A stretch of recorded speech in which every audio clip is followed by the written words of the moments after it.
What is going on, Notre Dame fans? Live on the Blue and Gold YouTube channel moments after Notre Dame drops a 27-24 contest on the road against the Miami Hurricanes. I'm Mike Singer, with me Bob Morton, former Notre Dame offensive lineman and Blue and Gold analyst. Bob, you were at the game tonight. Initial reaction, what'd you think about this game? I mean, back and forth, crazy one, Irish rally, but do come up short.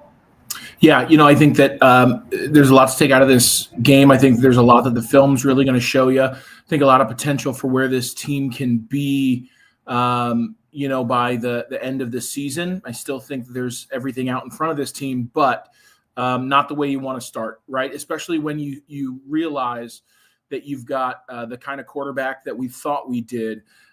Man, it just felt like we handcuffed ourselves offensively. We underperformed defensively, and we let a team that we would beat in week 5 or 6 just look like they outclassed us for a lot of the game tonight. Tell us about how this team rallied. What would you learn from this team and how they just battled late? Yeah, I'll say this. I don't think you can question the grit and toughness of this team. I think there's a lot that I saw that I'm concerned about in terms of the level of excitement and motivation. I think we talked about even last week or this past week, who's going to be the Pat Coogan of the offensive line. I feel like this entire team tonight needed somebody who was going to get, just draw the line in the sand and slap somebody on the helmet and really get somebody fired up. But you look at the toughness, this team just kept battling. All across the board. CJ Carr trying to keep plays alive, running backs trying to get blocks late, defensive line, linebackers fighting through these trees of Miami offensive line to get tackles in the backfield late. This is a tough team. We're going to be really proud of how they grow and develop, but I think there are some big questions that we need answered. Folks watching on YouTube, please hit the thumbs up on this video. If you're watching back, one thing you got to understand is, we literally pressed go live in seconds of this game, and in just a few seconds. So, very raw reaction to this game. When the score was cut to, or when Miami took that 24-14 lead with 9:42 left, it felt like Miami's really got a hold on this game. But man, you really have to look. I tweeted this out, and I want to pop this up on the screen, and then we're gonna bring in Eric Hansen in just a second. I said I don't know how this game's going to end. This was when Carr tied it up 24-24. His first start, so impressive. Grew into the game, got better. You guys got to remember, before this game, CJ Carr had not thrown a pass at the collegiate level. His stat line of 19 of 30, 221 yards, a touchdown, two passing touchdowns, the one rushing touchdown, and then the pick, which really wasn't his fault. If you're a Notre Dame fan, I know you're very upset about this loss and, the inconsistencies on both sides of the ball, but damn, does Notre Dame have a freaking baller at quarterback. Eric, what's your reaction to this game? Wow. What a finish. I'm sure Notre Dame fans are super disappointed. I think big picture, this is still a team that can get to the playoff. They've got some corrections to make, but they have a quarterback. There's some things about the defense that need to get fixed. The offensive line wasn't nearly as physical as I thought they'd be. But I look at a team and say, this is fixable. They had the 2 turnover deficit and still almost pulled it off. It's very difficult to do. They were a team that thrived on turnover margin last year, 5th in the country. I'm still processing a lot of this, but again, I think the one thing people were really worried about was the quarterback kind of cratering, and I thought he got stronger as the game went on, and that's probably the most encouraging thing for me. Bob, any reaction there?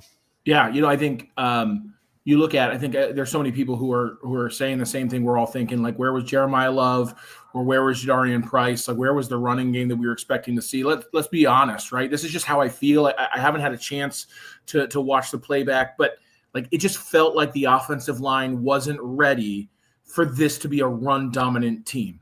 Like, we all knew that we had horses in the backfield, but it felt like we couldn't even get them out of the stable because they had to make somebody miss in the backfield or in the middle of the hole every single time.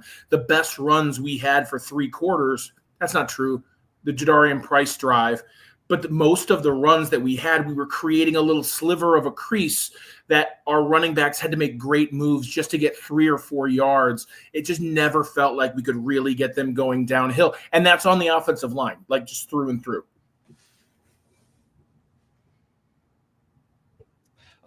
Tin $5 super chat. Really appreciate you, Tinran. Austin, $5 as well. Austin says our offensive defensive lines were horrendous all night, but we got our guy at quarterback. I mean, again, I want to reiterate, like, it's a lot to process to get on here and talk about, but it's like when I leave this stadium tonight, my mind is going to be about, like, man, Notre Dame's got this quarterback for years, and I think there's so much excitement about that, and we are very much in an era in college football where this loss tonight, 3 points on the road against a top 10 team, is really not going to have a big negative impact on your resume. That's just kind of the world that we live in. And then, man, I saw this comment from Greg. He said, "Where was Greathouse?" Jaden Greathouse on this field earlier this year, where he really made a national name for himself. 0 receptions on the day, which, I that was something that was going through my mind as well. Bob, Eric, let's talk about J Love. What do you guys think about his usage? Because we saw him actually play in the slot tonight. Had a few catches there. He looks explosive than he ever has. Of course, he's always looked explosive, but like, I really thought he flashed at like acceleration in short areas of the field. But just didn't. It felt like in the middle of the game, like he had 1 carry in the second quarter. Bob. Yeah, I think it really does come down to the fact that, I mean, first and second quarter, it felt like we were passing twice for every 1 rushing attempt. And I think some of that is we knew they were going to stack the box. But here's what I saw going on. As much as I think we can look at the team, and there are some real questions that we need to answer, offensive line, defensive line, although I think some of that was scheme, the running game. One of the things that really was frustrating for me was the simple numbers game of a rushing attack. When you looked and we had a tight end in, which means we have 5 linemen and a tight end, 6 guys, and they have 4 down linemen and 2 linebackers, that is a running box. On 1st and 10, 2nd and 10, you should run right into the teeth of those 6 guys, knowing that your 6 guys can take care of them one-on-one all the way. And it felt like we were consistently passing against a 6-man box. And then the only time we would run against it, our tight end would be split out wide, and we would have to carry one of those guys. And when you don't have a lot of room in between the tackles, that 6th guy, unblocked by the line, is going to be able to get your running backs by the knees, by the ankles, and tackle them in the middle of the box. And it happened consistently early in the game. The only time we had wide open holes is when we ran with numbers against numbers. We've just got to be smarter with our play calling. And I think the running game we will see excel or at least grow in the weeks to come. I think we need to put Bob in there. Look at the intensity on his face. What I thought Mike Denbrock was going to do in the first half was take inventory of what Corey Heatherman was about as Miami's defensive coordinator. And I think that's why we saw some of the things out to the perimeter, some of the plays out to the perimeter, just to see what was going on. But I think turning to Jeremiah Love, I thought he'd go to that earlier. I thought he would get him involved, and I would nick him on that in his play calling. There are people maybe speculating, is he hurt? Well, if he was hurt, put Price in. I mean, you've got some really good other running backs. Going into the fourth quarter, Carr was actually out rushing Jay Love in the game. Yeah. And I give Carr credit for his runs, but Jeremiah Love should have had more chances and more yardage at that point in the game. Agreed. I think they'll get a handle on how to use him better in the games ahead, but I didn't think they used him well enough. On the defensive side, I thought Chris Ash made some adjustments in the second half, But man, in the first half, they had no sacks, no quarterback hurries they were credited with, although I think there was a couple. And it was really stunning that they didn't get more of a rush. And then Miami being able to push them around in the run game. I mean, that right side of their line is really, really good. If you ask it, I can answer this one, Singer. Yep, I got a yep. thought. Yeah, super chat. Can anyone answer why Love didn't touch the ball in the first half? The screen passes were ever used and led to a pick. Yeah, I mean, it definitely seemed like, Bob, that it was like, all right, let's get CJ kind of in a rhythm with the quick passing game early. But yeah, he had, I believe, 4 rushes in the first half, and maybe a catch or 2. First 2 series, one of the things I want to say, a lot of the lateral passes, or what I think we called check with me's. Right? If you look, the offensive line was clearly blocking a zone play. The running back ran in front of the quarterback, and CJ pulled the ball and threw something laterally to the receivers who had a certain look of DBs in front of them. So a lot of times you're going to call a running play with a check with me on the backside, and it just looked like, there was an easy pitch and catch. And if you look, we were moving the ball. There was obviously we had the screen that went to Faison, but there were a couple other 5 to 6 yard pitch and catches we had on the outside. What I did not like was we had a run play with an outside check with me, but we never seemed to have like an outside pump fake and then just hand off a draw up the middle to try and get the linebackers moving laterally and then get J-Love up inside. We just never used the lateral spacing we were trying to create space inside for a running game. So we jabbed without having a counter. ND Dunn, really appreciate the super chat. Killface, appreciate the super chat as well. Matt, $20, says he's very disappointed in the run defense. I think there were some adjustments on defense a little too late, switching more on number 10. Yeah. Felt like running game was put on back burner too early, especially with the success Price had early. Eric, did you have a thought? Yeah, I thought that was a really smart thing to put Leonard Moore on Malachi Toney because he was chewing up whoever was playing in the slot, whoever was playing the nickel. Seemed like it was Carson Hobbs quite a bit. Yeah, he would. Hobbs got beat a couple of times on shallow and deep crossers. So I know they kind of made some switches later in the game, but 21 was trailing for a while in that first half. Yeah, this was a team that was 49th in rush defense last year, and they needed to find some answers. A lot of that, I think sometimes they were willing to live with a lighter box and be the number 1 pass efficiency defense. But I agree with Matt. I think it was a little bit too late in kind of making some of the fixes. I thought Chris Ash should have made them quicker. He was going against an offensive coordinator. At least they knew what the philosophy of Miami, even with a different quarterback.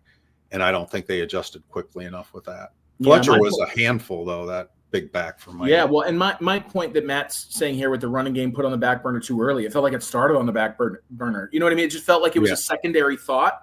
And here's one of the things that, again, just my emotions raging is like, even when we started gaining some kind of momentum, everything just felt like it was business as usual.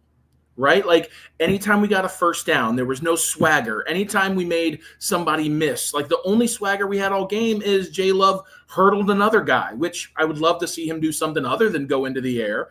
But like we scored a touchdown and we high-fived and we jogged to the sideline. There was no fire from a lot of these guys. And I think when you look at the way we started the season last year at Texas A&M, we had an absolute attitude that we were going to run it down their throat the last 2 drives, and we did just that. And it felt like Denbrock never felt like we could put the gas pedal down and say, we are going to gain 5 to 6 yards every single time. And we were not able to trust that running game because we just didn't have the attitude adjustment for it. I don't have $20 to offer Bob, but can I ask him a question? Please. If and I do appreciate the $20, believe it or not.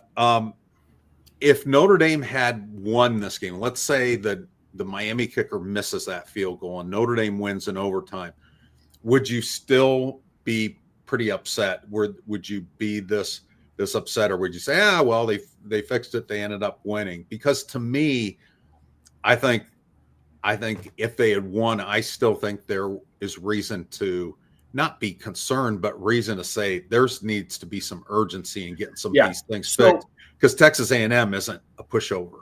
Yeah. So a couple of years ago, right? So, Marcus had a bunch of away games on the road that the team came out flat in, and we ended up kind of losing. I think it was to Louisville, right, a couple of years ago, after multiple games of like pulling it together just at the end, right? So sometimes when you win at the end, it's just kind of a Band-Aid over a hemorrhage wound. And that's what if we would have come out to win this, it would have been on these coaches to express what they did wrong, what they can do better. But listen, they've got to find a way to get this team fired up. Because I've heard all of this stuff that we're going to be the predator, not the prey, the hunter, not the hunted. But there's an attitude that comes with it. And we just did not have that attitude. And so I'm glad that we ended up losing this game, not because I want to be 0-1, but because I think we will grow in the next 2 weeks way more than if we would have come out of this game thinking we're good enough to pull this off. You know what I mean? I hope this is the only egg we lay, not just a series of ones that we're going to kind of feel this way, in the third and fourth quarter of the next 6 weeks. That's my take on it. But yeah, I'd be pissed no matter what, because that just wasn't the team I was expecting energy-wise. When you have that much talent and skill, you've got to bring the fire, and they didn't. Tapping into Bob's expertise, what do you think is the main fix on the offensive line? If you're Joe Rudolph, what's your focus this bye week and going into the September 13th A&M game? Yeah, I mean, second quarter, I would have said Ashton Craig, blocking back on a nose tackle. Can't let that nose tackle get around him and chase down blocks. There were so many mistakes, like all over the place. Like you've got, Sullivan Absher absolutely whiffing on a pass pro. You've got both your tackles in that last drive, basically just, guiding defensive ends to the quarterback spot where they can just have a tea party sitting in his lap. Like I just think that you've got to have a little pride in what you do, and not expect Texas A&M or anybody to show up and just be scared to face you. Like there's no aura to the Notre Dame offensive line when you look at this game. Like they've got to get out there and dominate some one-on-one battles. And so I would tell them, hey, listen, it's about getting the best on the field. But if you don't have an edge or toughness, that's getting marked against you, because we got to find some of that Pat Coogan energy, right? There's a reason why he was able to pull the O-line when it's got backups everywhere last year together. It was just because, it was a let's frickin' go, do your frickin' job. This is our identity. This matters. And it just feels like we have a lot of white collar linemen and we need some blue collar tenacity. I want to use that quote. Yeah, that's good. Craig, Joe, and D. Dunn, guys, really appreciate the super chats. Bob, like, how much do you put on the coordinators in this one? Like the Carr interception, which, by the way, you had said if Carr didn't have a turnover, you thought Notre Dame might win this one pretty comfortably. I know he had a turnover, but I still don't put that one on him. I feel like that's more of a play call situation. Like in that, you're supposed to throw that ball. Like that was his job.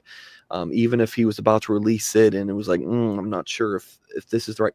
Greathouse has got to make that block. Like that. I do not think that pick is on him. But yeah, go ahead. Yeah, no, I'm going to agree with you in terms of the original question being the coordinators, right? And you're bringing up a bigger topic that we'll talk about a little bit next week as well. And that is, after Eli Reardon, who's on the field for tight ends?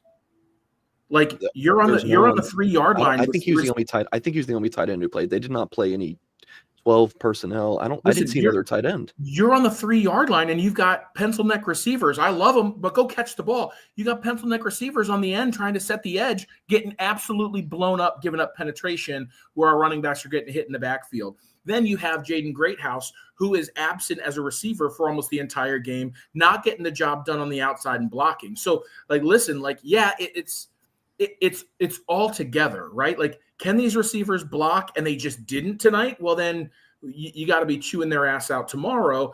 Or is this something that this is not a strength of our team and we don't need to be asking our receivers to block on the outside over and over and over and over again, especially when, just simple play action passes provided some time for CJ Carr to look downfield, and shocker, when your receivers get to run past 10 yards, it opens up the defense.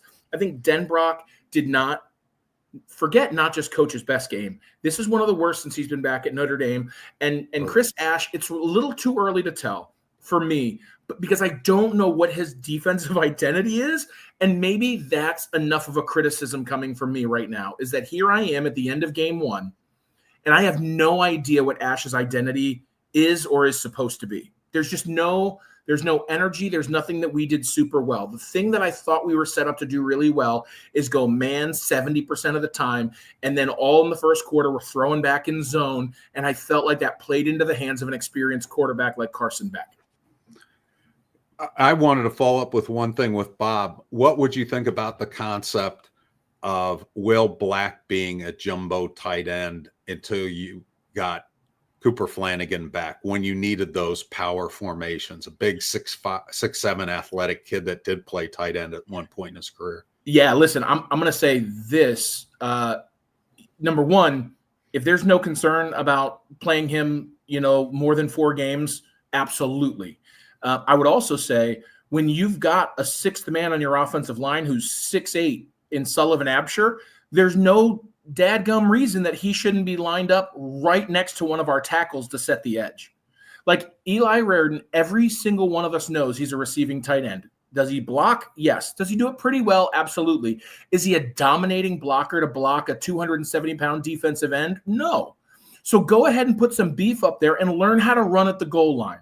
There's absolutely no reason that we should be trying to tenderfoot our way when we had an identity, granted with Riley Leonard last year, but we got to take some of these quarterback runs in the red zone away from our quarterback and let our running backs eat. And to do that, you need 7 blockers on the line.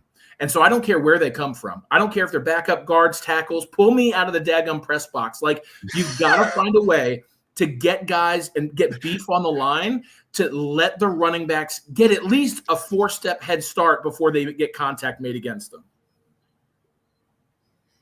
Go ahead, Mike. I'm sorry. I didn't mean to take over. I know we got super chats and stuff. No, you're doing great. I think the best thing that happened for Notre Dame tonight was CJ Carr. Second best was this picture being taken of me and Bob at halftime. That was the second best thing.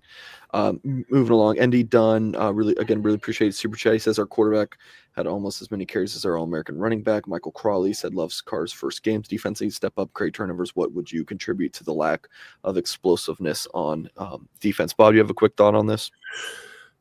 Yeah, man. I'll say this. Michael's absolutely right. Like, it felt like we were playing in mud. I think somebody said like we were playing in quicksand. It just felt like we were kind of a step slow to everywhere we were going. To me, it just felt like we weren't as sharp on defense as I remember us being last year. And I remember talking about this when we played Navy, which has all these different, kind of offensive sets in their offense last year.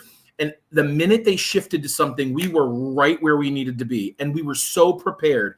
I felt like we were late getting to our positions on defense way more than I've seen in the last several years. Yes, first game of the season, first game with a new DC. I understand all of that. But if you are following on the heels of Al Golden, who is hyper prepared for each game, making amazing adjustments at halftime, you've got to be able to try and fill those shoes.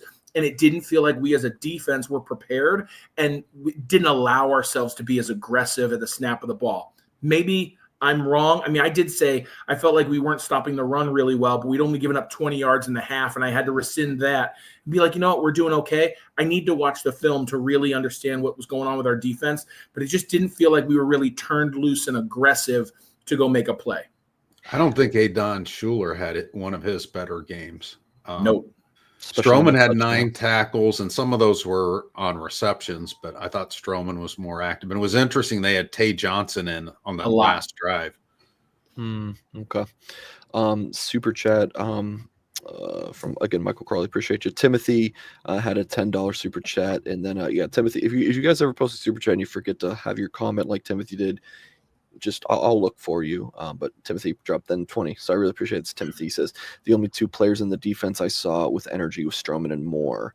Also, the drops didn't help us. Schuler should have went for the hit on the TD grab. Was I the only one who saw the 2 linemen out on the final drive? So we talked about like some of the Schuler stuff there, but so I don't know if it was on the TV copy, but I don't know if they talked about it on the TV or showed it, but I saw Knapp limp off the field, and then in comes Styles Prescott. And they did put Lambert. So at halftime, they switched out Lambert and Absher, and then they put Lambert back in the fourth quarter. Did you have any thoughts on these things, Bob? And then, anything else on the O-line as a whole? Yeah, I think that Lambert coming out, I think you needed some aggressiveness. And I think, we kind of talked about you'd love to see Absher just being able to kind of establish that run dominant, feel. But he was a liability at times in the passing game. And so you put Gerby back in there to kind of hold up in the middle, and the middle did a fine job, on that last drive. Your problems were really the tackles. And, Styles Prescott did not do well off the edge. And unfortunately, Emil Wagner, for as solid as a game as it seemed, a quiet game that he had, man, that last drive, it just felt like he was guessing what the defensive end was going to do, and he guessed wrong just about every time. Again, Timothy, really appreciate this super chat. Dennis said, what happened to left tackle? Just kind of talked about that. And where was Bryce Young on the night? Any recorded stats? 3 he tackles. He had a one hurry. Yeah. No solo tackles for Bryce Young. On this DN group. It was disappointing, and they played some different combinations. There was hold on 1 second, guys. Darren Pritchett, if you're watching, thank you for the text. He just said Marcus Freeman said Knapp was out on the final drive due to cramping. So that is the update on Anthony Knapp. Thank you, Darren. Okay, well, we need to send Darren some super chat money. But I'm not sure where I was. Bob, did you have anything? Or we can go back to Eric? Defensive ends being an underwhelming. Oh, yeah. So we had some different combinations. There was actually one where Patello and Boubacar were in at the same time. So there was a lot of rotations with the defensive ends. I think they were trying to find the right combination of who was going to rush the passer, which not everybody was doing a good job of that.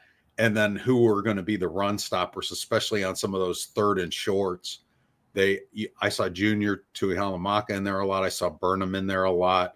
So they definitely did some rotation. With Mike jumping out of here, Bob, so what's the best use of the bye week? I mean, if you're Marcus Freeman, is it rest? Is it self-scouting? What's the best use of that bye week?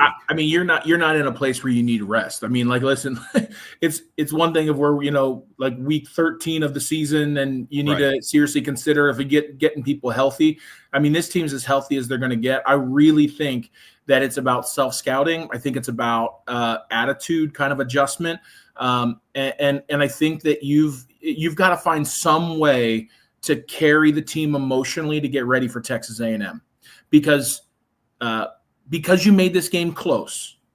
There's the possibility that you don't fix the attitude adjustment that's needed, because you thought, we almost came back. It was CJ's first game, but no, you don't have to have an overhaul of everything, but you've got to come out much sharper, much more aggressive, much more ready to put on a show for the home fans and keep the energy up. Because I know Notre Dame fans, and if we come out and have the same first half that we had in this stadium at our home stadium in 2 weeks, it's going to feel real flat in that third quarter, and none of us want to see what it's going to be like when Texas A&M is playing in a quiet stadium. Miles Boyson, Mike Boylson dropping a $50 super chat, says no question. Appreciate you guys. Mike, really appreciate all your support and for watching in tonight. Folks, if you have not done so yet, please hit the thumbs up on this video, subscribe to the Blue and Gold YouTube channel for more content. So much to get to. as we continue on tonight. Mike, again, really appreciate it. Yeah, I mean, as we continue to talk about this game, we'll kind of look at it big picture, but we do have super chat where that wants to look at this big picture. Matthew says super early, I know you lose to A&M. Oh, okay. So he's talking about if you lose A&M.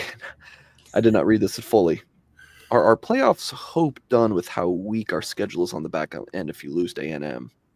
I think it's real difficult, not so much the weak schedule, but I think you would be competing against those two teams for a playoff spot. And so then like you weren't competing with Northern Illinois for a spot, but you may be competing with Miami and Texas A&M for an at-large spot. Good team tonight, Eric.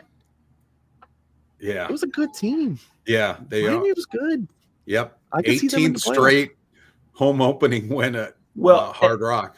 And listen, like, they took care of the football, right? Like, we can sit there and say we didn't take the ball away, but like there were times that our guys were punching the ball, like pulling at the ball, like the same way they did all last year. And Miami's operation took care of it. Beck didn't put it in a whole lot of danger. He had some nice touch plays throughout the course of the night tonight, but they never gave the ball up. Like, that's the kind of offense that's going to do well in an ACC. Like, you're looking at Miami with a pretty smooth road to potentially making the playoff for them.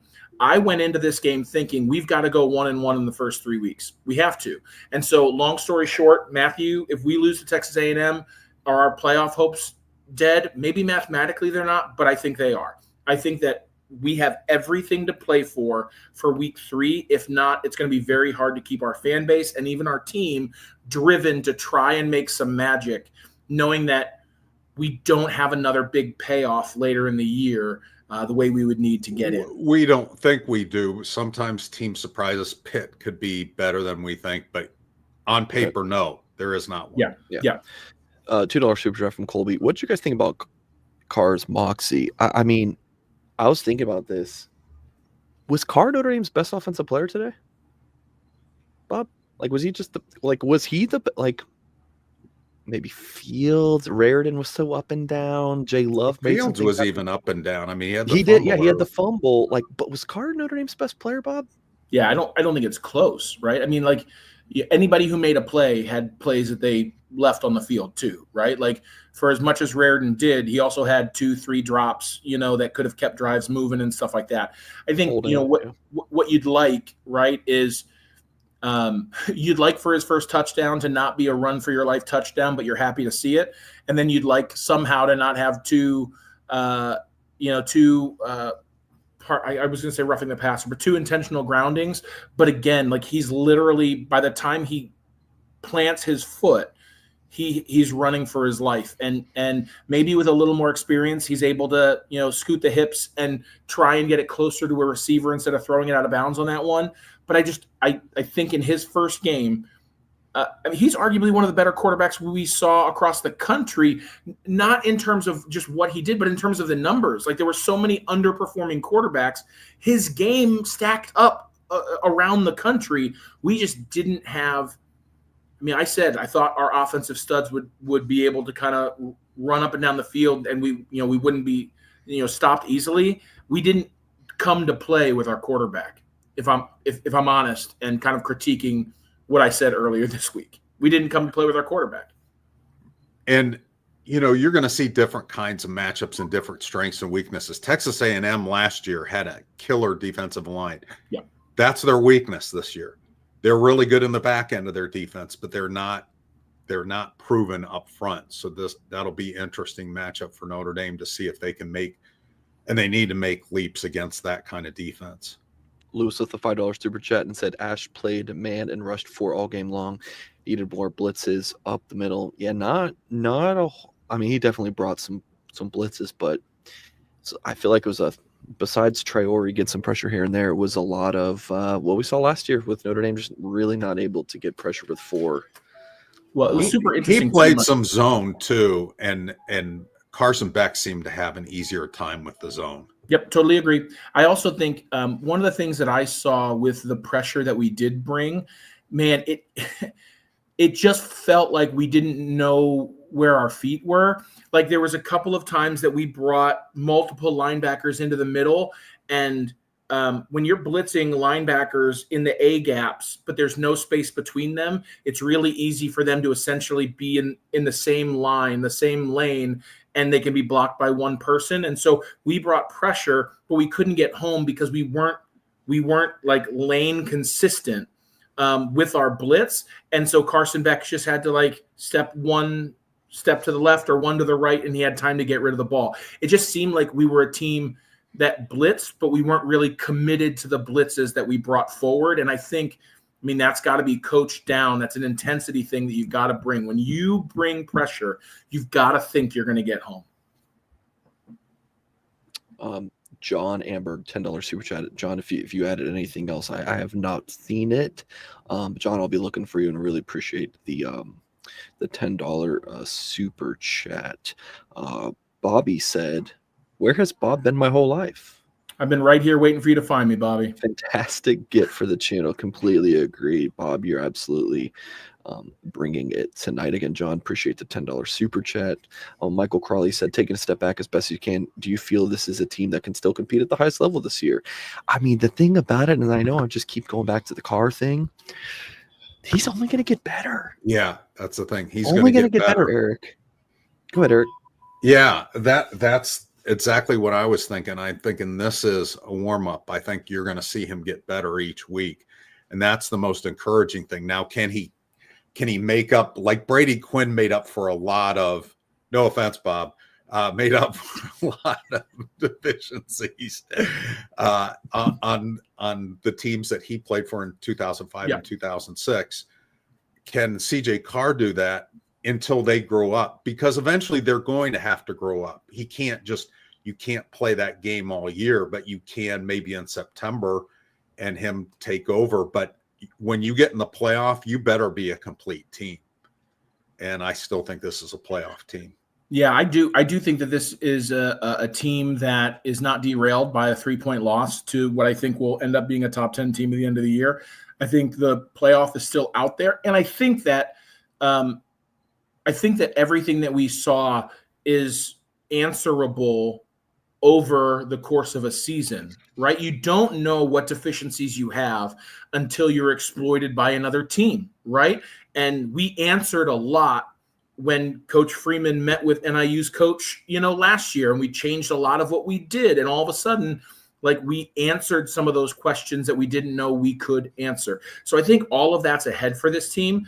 I think the problem is we're so front loaded with our prove that you belong games that we've got to find a way to have an attitude on the offensive line when Charles Dragusa isn't playing next week. We got to have an attitude on the defensive line when you've got some guys that aren't going to have time to develop, right? You got to find a way who's going to be your stud receiver when Jaden Greathouse has 0 catches. Like, you've got to answer these things in 2 weeks because you don't have a couple of like soft games before you play your next big one. It's coming the next time you step on the field. Yeah, one thing I want to point out is the Northern Illinois game last year. There were problems on both lines last year. And you remember late, Northern Illinois said, guess what? We're not even going to kick a long field goal. We think we can run the ball down your throat. So that's what we're going to do. And we're going to kick a short field goal. So Notre Dame found the answers. They had a different defensive coordinator, but they found the answers. So, Again, I wouldn't make these problems terminal. I think let's see what things look like against Texas A&M, and they got an extra week to find those answers. Yeah, absolutely right. And I mean, I'll say, right, like something we can talk about in the weeks ahead as well. I watched Texas A&M's game, and they pose problems with some of the athletes they have around, but I also think they're problems that fit within what we do well, what we thought we would do well, and I think what we still do well. So I'm optimistic for what this team will put on the field in 2 weeks at home, the cathedral of college football in South Bend, Indiana. But yeah, it sucks. We got to go to bed, kind of feeling the way we do tonight. Matt, $5 super chat said Ash had them sitting back all game, took their aggressiveness that was there all last year, that made the defense great when they got downhill. Bob? Anything on this? Yeah, you're talking about aggressiveness, and I'll say this. Number one, Matt, I agree with you. I think that it felt like we were reading and reacting more than we were like just dissecting on the go, right? Like I think when I think of KVA at his best, I think that he is already 2 steps into the A gap when he's diagnosing the play. He's just letting his instincts take him there. It felt like we were less instinctual today. We were trying to read and react. The second thing I'll say is, like, I mean, I want to go back to the best and worst play of the game for me, which was that second touchdown going into halftime for Miami, right? Like that was the Notre Dame special, scoring on the way in, scoring on the way out. And that touchdown catch was unbelievable. Like, I mean, I had to stand up and applaud that it actually happened, but I've seen it multiple times in this chat. Like a Don Schuler does not go for a hit in that one. And that is a lack of aggressiveness that I would probably attribute to just the era of college football we're in, where you're pulling off of hits because of targeting and the fear to miss games and things like that. But like that throw doesn't go for a touchdown 7 years ago or earlier. That is It doesn't go for a touchdown if Xavier Watts is playing. I mean, you said it, not me, but okay. I don't disagree with you there. Okay. Yeah, that was my thought too. I'm glad you said that, Bob, because you don't want to get a penalty because, man, it's tough to play safety, to be a headhunting safety. Yep. And that's not to excuse Adon Schuler in that play, but I mean, kind of. I guess kind of. Dennis with $5 super chat said, "Did it surprise anyone how well Carr ran the ball?" Not me. I said on our 6-pack show that I was like, "This is a hot take," and Jack Silva and Tyler Horn could disagree with me, but I would rather have Carr running the football in the red zone than Kenny Minchie. Is Minchie a better athlete? Yes, I think so. But Carr's got some shit to him. And how much Denbrock called design runs for Carr spoke about, because all of us in the press box are like, why is he doing that? It's because he believes in CJ Carr and his shit to him and his ability to run the football. So it did not surprise me. What'd you guys think? I said it on Football Never Sleeps. They'd run CJ Carr. I thought as much as Denbrock was going to spread Miami out, there were going to be some gaps, and there were. And I had not seen him run a lot, but I knew if Denbrock was going to do that he had confidence in him. Now, again, when he takes a hit, I could see his mom cringing in the stands. Riley Leonard kind of runs over people, but he has very good vision, and I think that's a good weapon. Yeah. It also changes the numbers, right? Like, I mean, I was talking about just when you've got 6 blockers, they've got 6 defenders, run the ball. Well, if you're short 1 blocker, rather than handing the ball off to a running back, you're essentially taking a step back, hoping those ends get upfield, and then your running back becomes a lead blocker, and it changes the math. And that was the only way we could break through the line of scrimmage, at any point tonight, was with that lead blocker. We didn't do it any other time because our linemen were slow getting up into the line of scrimmage to kind of do that blocking. I don't love how he takes hits. I don't think that's going to go well for him if he keeps doing that. But I think that there are moments where he is clearly going to be the best option when you have a stacked box, because it gives you that 1 extra blocker to get that 5 yards. And then for the love of all that's holy, get on the ground. Riley Leonard needs to make a phone call. Yeah, I'm sure that's the competitor and gamer in CJ, but you have to remember, dude, that like you can't risk it. You can't risk those hits. Andy, $10 super chat. I think Andy says, from the casual fan of my game watch, they all thought the loss was on Denbrock. Do you guys? I mean, like, if there's one person you blame the most, is it? I hate doing it, but is it Denbrock? Bob thought it was his worst game as an offensive coordinator, right? Well, I mean, yeah, I think that it was really conservative really early on. I don't think he flipped the switch to get the running backs or the running game really established. Maybe a little hard to do when you start falling behind, but I think you still had time to do that.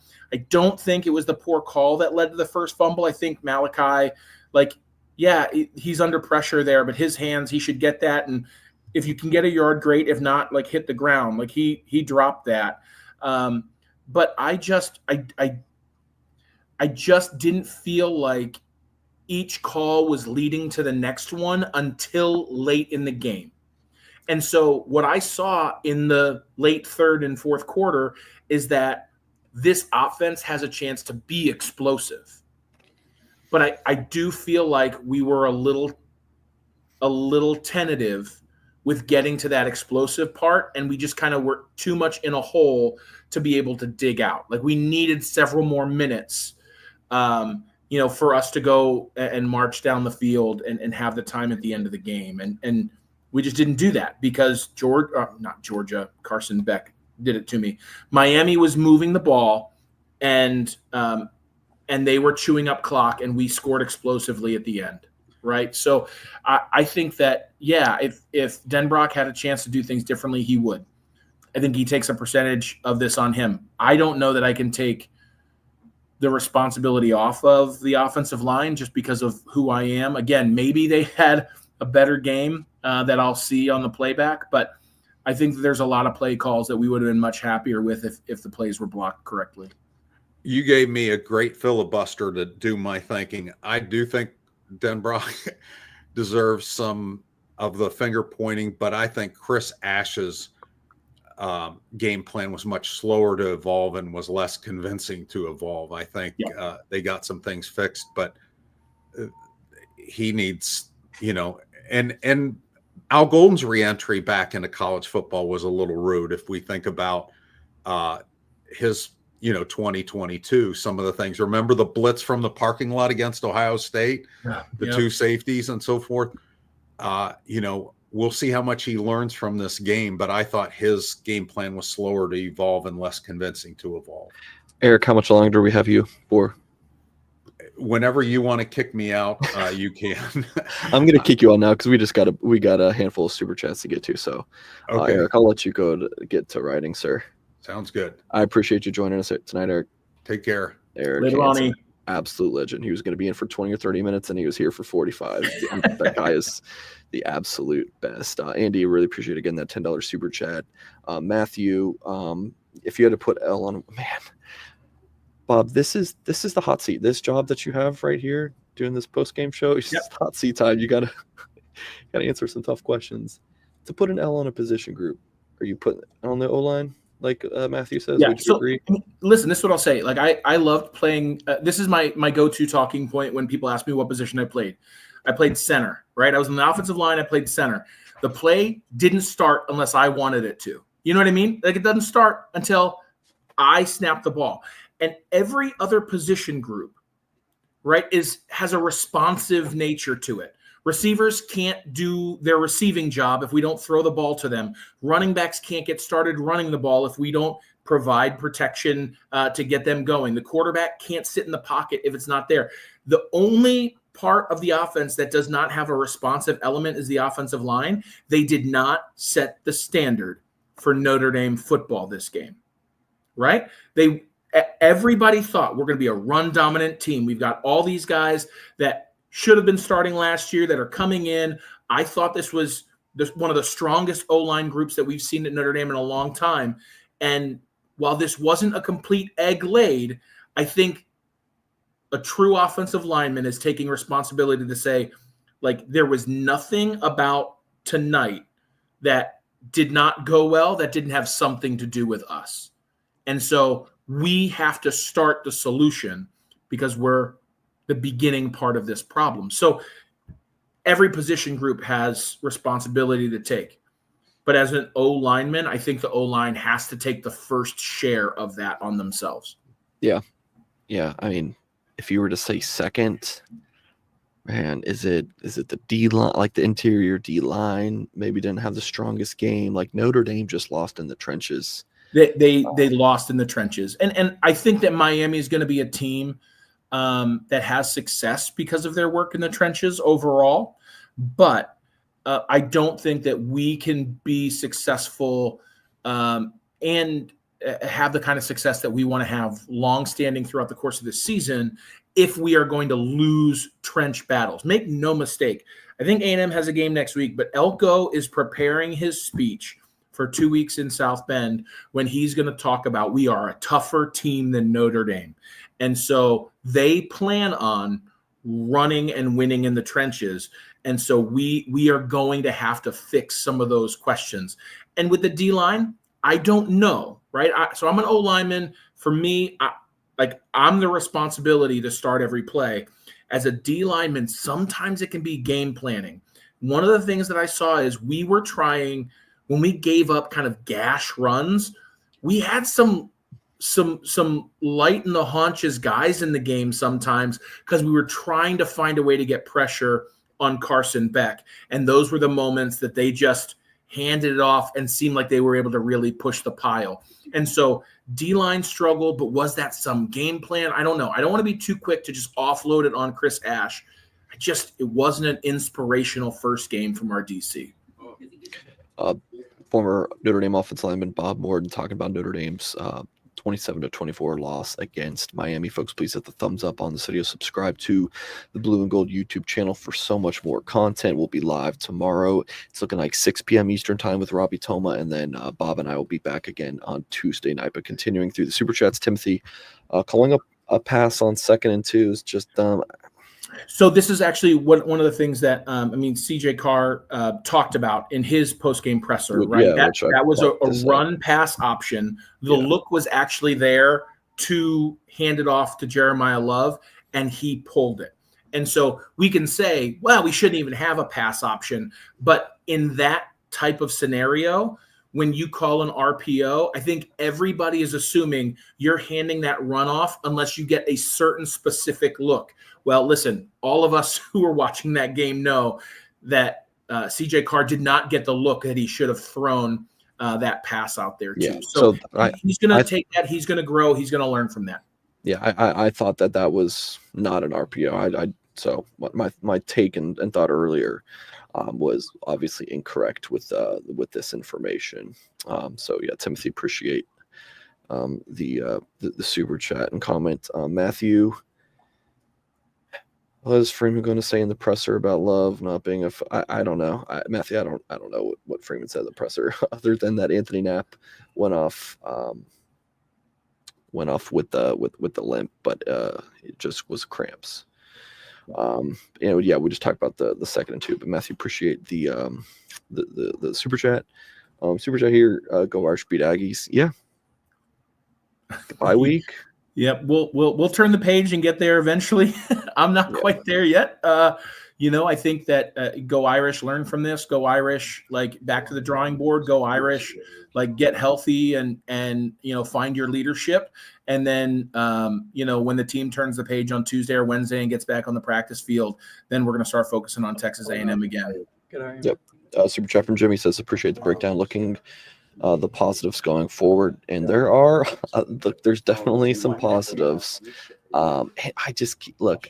I know there's a lot of bad things that happened today, but that was a damn good Miami team on the road with Carson Beck, who was just solid all game. I thought Carson Beck actually had a pretty damn good game. Yeah, he had a real good game. And Mike, listen, when we met at halftime, like we talked about, I came to Miami expecting an NFL stadium environment, right? Like I played in Heinz Field in Pittsburgh, was kind of always the one that it felt like you've got fewer people in there. It's not as like there's no animosity. It's just a quieter environment. Listen, like Miami has figured some things out about how to make Hard Rock Stadium kind of pop off for a college football game. It was an impressive environment for those that weren't there. The fact that CJ Carr was able to run the operation without false starts, without delays of game, like those are the little things that are the positives we don't talk about because there's obviously so many negatives. But we were way more prepared offensively going into that game. I just think we didn't cut the reins off early enough to let our quarterback sit in the pocket and get the ball downfield. Jimmy, again, appreciate you. Jason, $10 super chat. It says new QB, new defense coordinator. First game was away against the top 3 offensive linemen, and as underwhelming as our D looked, still in a position to win the game at the end. Think we're going to be okay. Go Irish. Glass half full. Yep, like that. Jason, appreciate the $10 super chat. Cole with $5.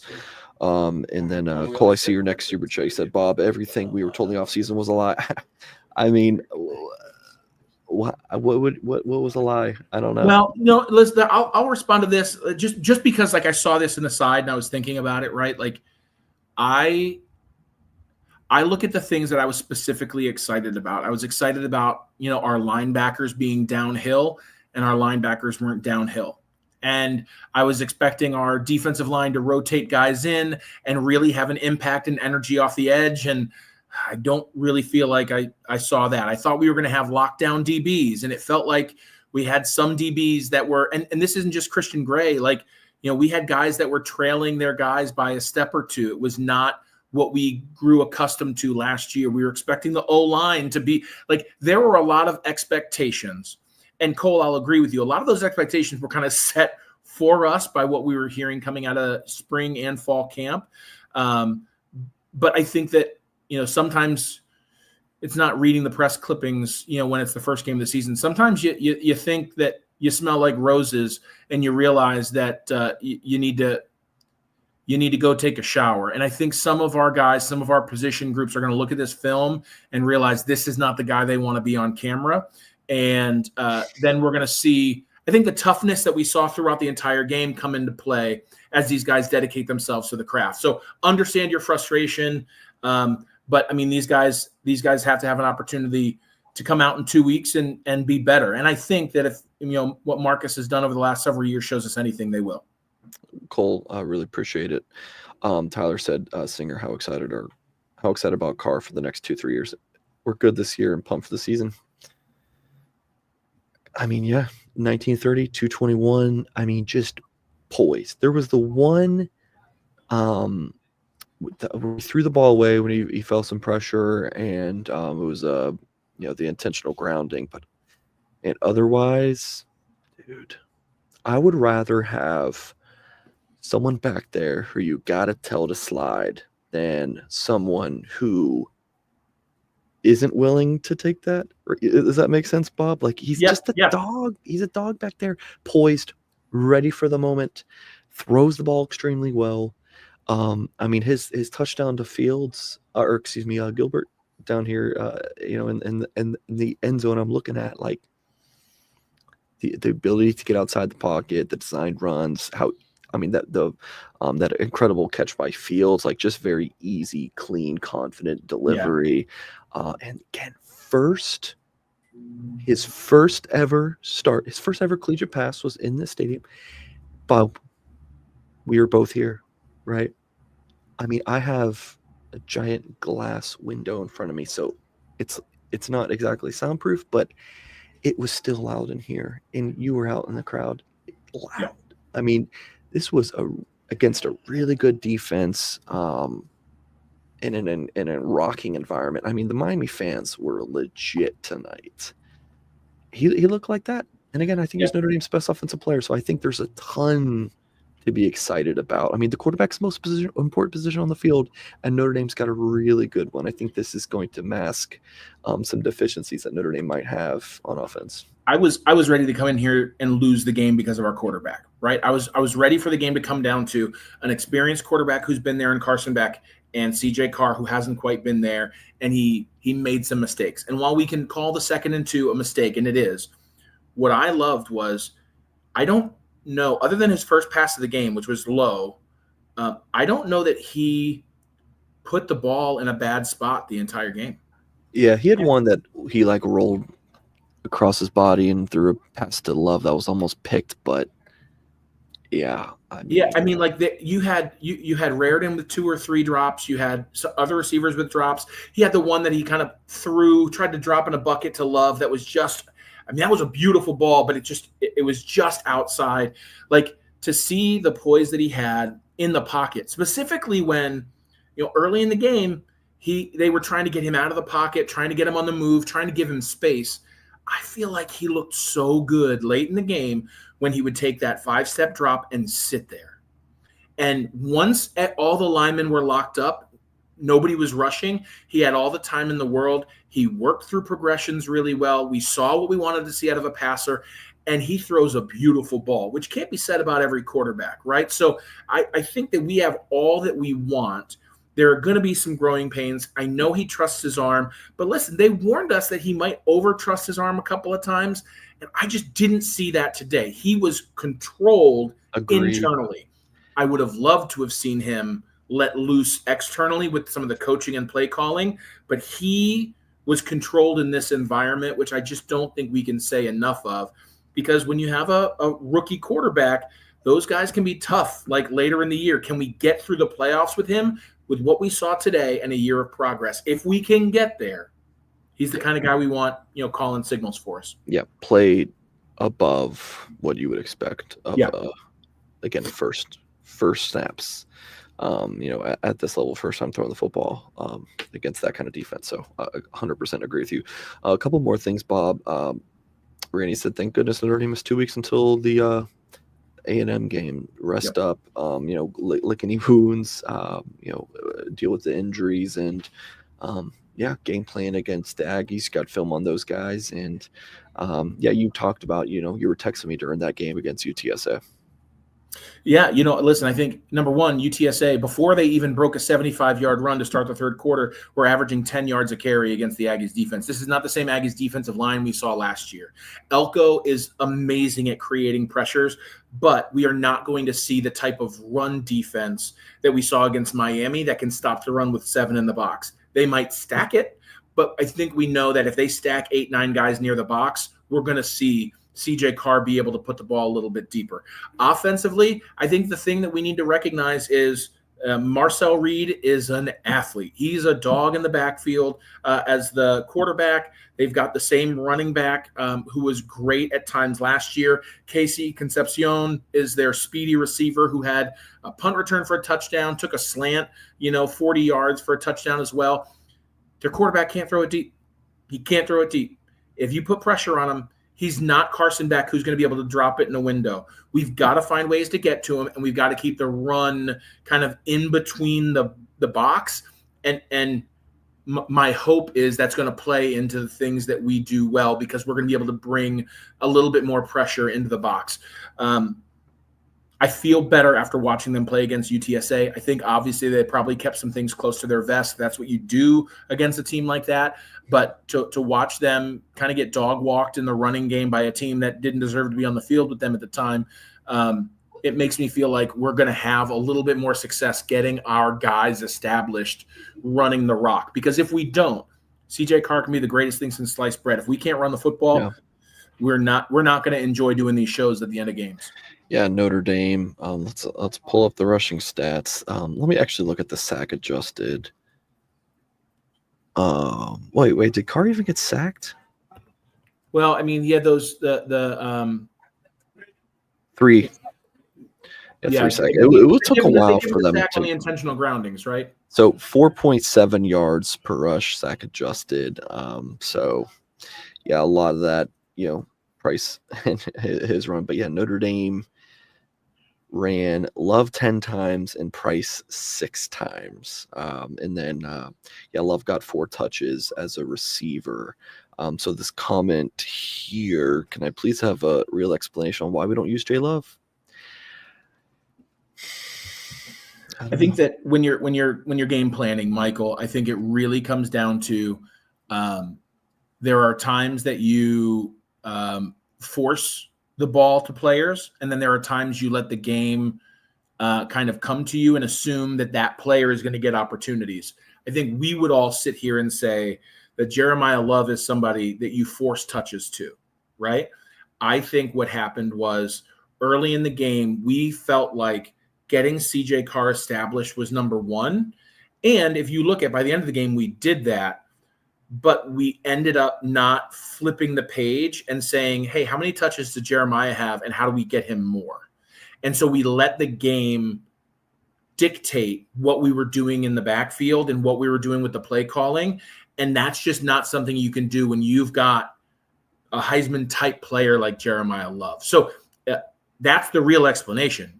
It's not a satisfying one. I'm not satisfied by it, but that's what happened. We just the game dictated the fact that once we didn't start leading with him and the O-line wasn't producing in the running game, there was no effective way to get him the ball unless we were throwing it to him out of the backfield. But we needed him to be in there and block. You're muted. That's twice I've caught you. Well, I just appreciate you saying that real quick. Some guys will just let me sit there for 10 minutes. How far does Notre Dame drop? I think they stay in the top 15. I mean, I think they might stay in the top 10. You dropped 3. I think you're going to see 9 or 10. I think that they won't go past where Miami is now. I think that Texas will obviously stay ahead of them. Clemson will stay, I think, ahead of them, and LSU will climb. Will climb over them. I think that I'll say 10 at the lowest for me, but I'm usually wrong. So, that's what I'll say to that. Yeah. Yeah, I don't think far, but also, as you guys like to remind me, these rankings don't matter. Yeah. So who cares? Went out. Mike says, would love to see Great House get going. Too much talent to not get in the pot. Look, I reminded people, and I don't like reminding you guys of some things, but sometimes you got to. Outside the Penn State and Ohio State games, Great House was a bystander a lot last year. He was, and that was the case tonight. I don't know if there was anything nagging him or bothering him, or if the snap counts were lower than usual. If maybe Mike Brown played other receivers more, but he had 2 incredible games last year. But he was more of some of those games. There's a handful of games last year where he had 2 or less catches. And that was the Jane Greathouse for whatever reason that we got tonight. Yeah, it definitely felt like the game plan was driven towards Malachi Fields as a possession receiver. And let's talk about him too, because he had some wow moments. He looked, besides the fumble, he was as good as advertised. I felt like ended up with just 3 catches for 48 yards, but caught all 3 of his targets. Of course, he had the fumble, and then his jump ball. That's what he had been. That's what we were sold on, was that ability, and he definitely. Well, and I think that was a wow moment watching him catch it, but it was a really safe throw and catch, right? 6'4" receiver, undersized DB. Kind of a back shoulder, was a little bit higher than just a back shoulder. He goes up, gets it, comes down. I think they reviewed it, but it was a silly review. He had that thing locked in. To have a big body receiver who can use his hands is what you need in a possession receiver. Now, what you want to do is be able to build off of that. He's the guy that you want to drop back and throw to because he just needs to get a little bit open. And Carr can put it where he's going to get his hands on it. I think at Jaden Greathouse, you need to be effective in the play action. I think that's why we didn't see Greathouse, because that's a guy that we bring in to block, even though he didn't do well on the RPO kickball interception. Yeah. But if he fakes a block and then all of a sudden runs a skinny post, he's the guy that can stack a DB and get behind him, not just with his speed, but with his route running. And so I think that you saw Faison used in the quick screen game early, like you would expect, him with his skill set. Didn't see a lot of Will Pauling in terms of the passing game. And then Malachi Fields was your number 1 receiver outside of Eli Raridan, who I think was clearly in the game plan. I just think that Eli Raridan, being as tall as he is, having nice hands, he would do much better if we're trying to give him the ball on the back side of the linebackers, not always within 3 yards of the line of scrimmage, because he doesn't turn his shoulder and run people over. And so when he catches the ball at 3 yards, he's going to get you 3 yards. But when you put it to a little bit deeper, he can go up and get a ball and get you some more. Bob, just closing out, any other thoughts to kind of wrap up this conversation? Yeah, I had a pit in my stomach. At halftime, it just felt like this game was getting away from us. I've said, there was a lack of intensity, a lack of fire. You've got to find the leaders where that's going to come from all across the field, offense and defense. But here's the thing I'll say. As bad as we feel we saw our offense play, our defense play, these players, pulled back in close with this game. Even if they weren't given the best game plan, the toughness of Notre Dame and this team kind of came through. Now, if we can fix the big holes and keep that toughness, like it's going to be a team that I think we're proud of. We're always proud to be Irish, but I think this is a team we're going to be proud of the product if we can get some of these early things fixed. All right, well, that is going to do it for this Notre Dame football postgame show here at Blue and Gold. I'm Mike Singer, with me, Bob Borton. Folks, if you have not done so yet, please hit the thumbs up on this video. Subscribe to the Blue and Gold YouTube channel for more content. Tyler Horka says hello again. Yeah, go to blueandgold.com. More coverage will be live tomorrow. It's looking like 6 p.m. Eastern time with Robbie Toma. And then we're good for 8 o'clock Eastern on Tuesday, Bob. We're good for 8 o'clock Tuesday. All right, so Bob will have watched the game back again, and we'll have more thoughts about what this game means and look at it from a big picture standpoint and react to any other news that comes out in the next couple of days. So really appreciate you all for tuning in. And as always, we'll catch you next time. Go Irish.